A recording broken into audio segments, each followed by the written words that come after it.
In today's video, I'm going to show you how to report a bug or an issue on your US Tech Corenexa mobile app so that the carrier support can analyze the call issue immediately and help to resolve the problem as quickly as possible. Before we get started, I want to tell you about a company who's been providing telecom services since 1985. US Tech is an industry leader in providing low-cost VoIP, UCaaS, SIP trunks, and every kind of telephone service in between. They can drastically lower your phone bills, provide telephone service for your home or business within hours, and provide ongoing technical support along the way.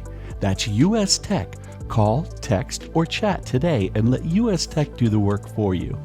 What you're going to do is open up your app, and on the bottom you're going to see Settings.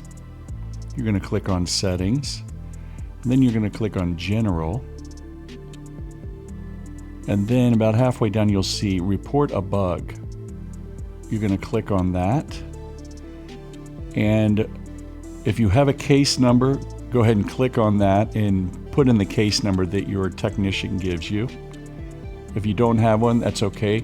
But what you want to enter is as much detail as you can, like it says up here, reporting from to. So you could say from extension 101 to, and give a telephone number. I'll just put my cell number in there.